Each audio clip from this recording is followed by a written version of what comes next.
G'day, I'm Justin from Black Opal Direct and this is my wife Ruth. Hi everyone. Today we're busting some opal myths. So a little while ago we asked you to tell us some of the myths that you'd heard, and here are some of them.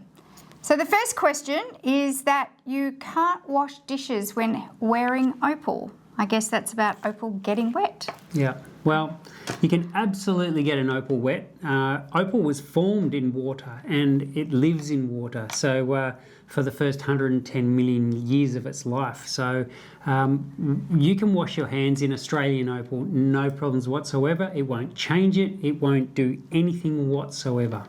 So I think when you say you can't wash the dishes when wearing opal, I would say this is more of a durability and care issue.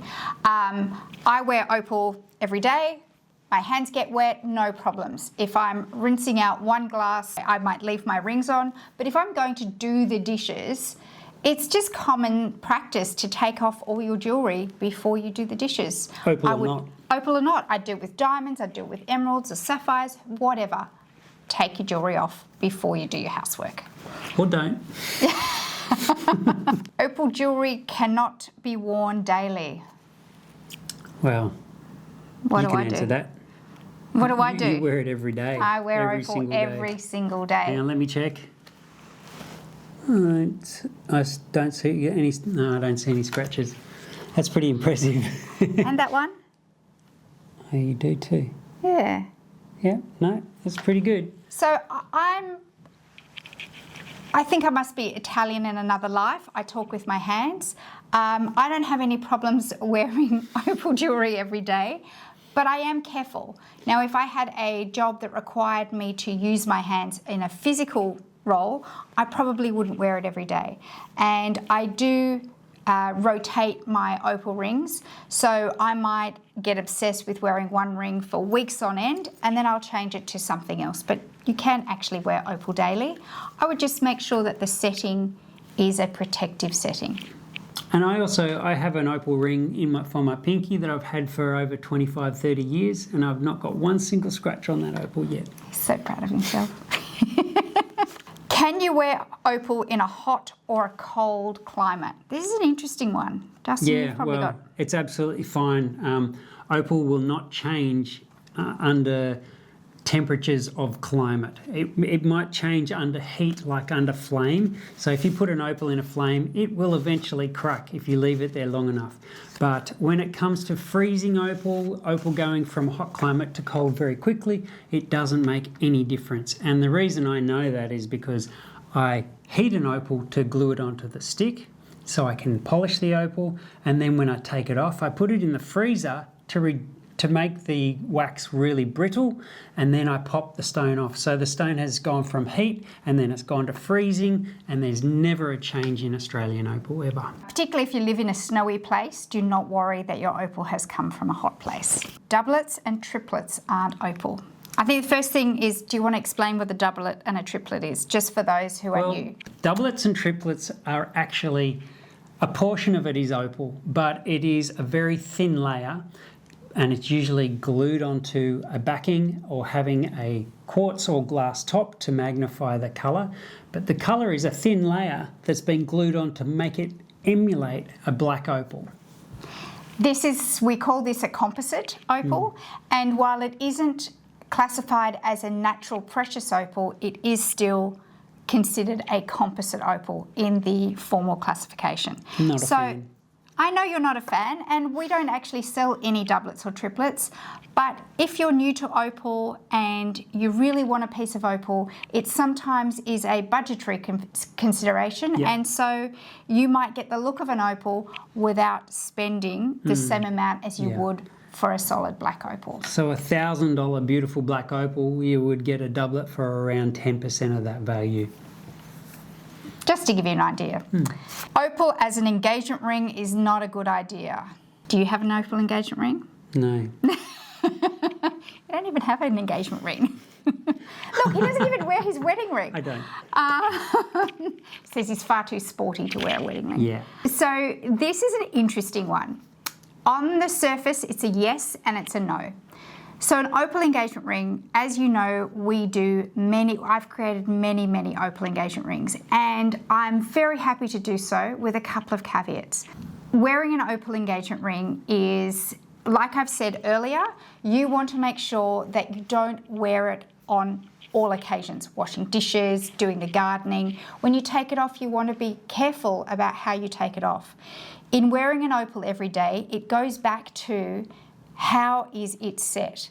Now, we don't do claw settings as a rule. The only time I'll do a claw setting, or a prong as the Americans call it, is if there is a halo of other gemstones protecting the opal around it. But in most cases, I advise if you're going to do an opal ring to use a bezel setting.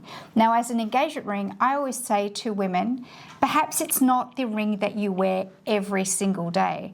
I know that as a young mum, you often take your engagement ring off and you end up just wearing your wedding ring every day. I don't think there's anything wrong with wearing an opal engagement ring every day, but it's probably left for more decorative occasions rather than just your everyday wear. Having said that, very happy to do an opal engagement ring. I think it is a gorgeous, non-traditional, unexpected choice. Water can dry out the structure of an opal. Okay, so opal has a water content in it, and it is trapped inside the opal, so it can't get out and it can't get in. So it really doesn't make any difference to the opal whatsoever. Australian opal is by and large impermeable. That is, it's impermeable to water. As Justin says, the water can't get in and out.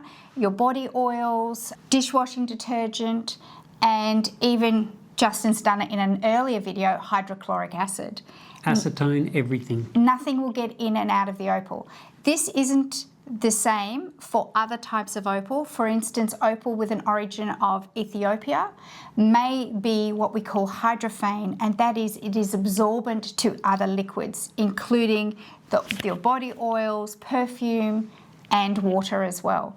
So if you're buying an Australian solid opal, you can be certain that it's impervious and that it won't dry out, and nor will it take on water, which is most important. Opal is bad luck.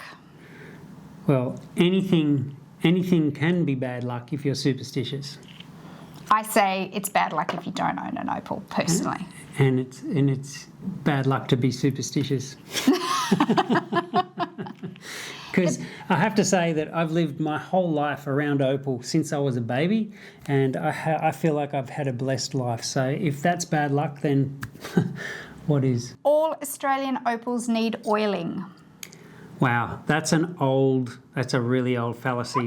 I don't even know where this comes from. I know. I think some people think that opal needs to be oiled or watered or whatever, which is still comes back to water in opal. And to put oil on a nice polished surface, you put it on glass or a stovetop, and you have to wipe it and you have to clean it with detergents to get rid of that oily look. Otherwise, you won't have a nice polish. So it's a fallacy. Never ever oil your opal, ever. There you have it. So there's a fallacy going around, mostly in the USA, that all opals from Lightning Ridge are black opals, and that's just simply not true.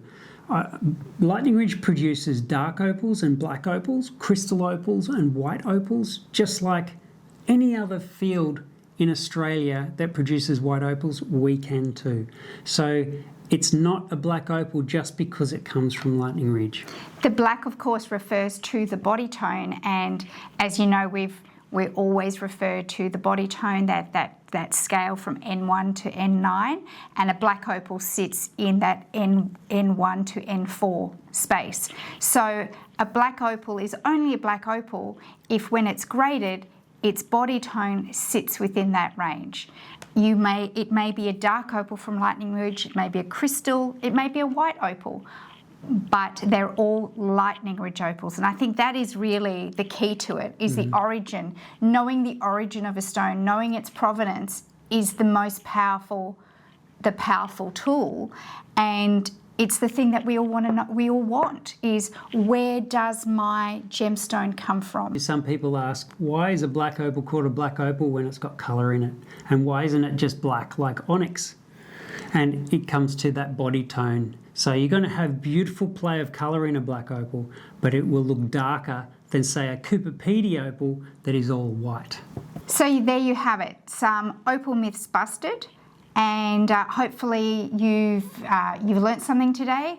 We love hearing all these crazy thoughts, so please keep them coming, and maybe we'll do another one. What do you reckon, Justin? Sure. Okay, fantastic. Thanks, guys.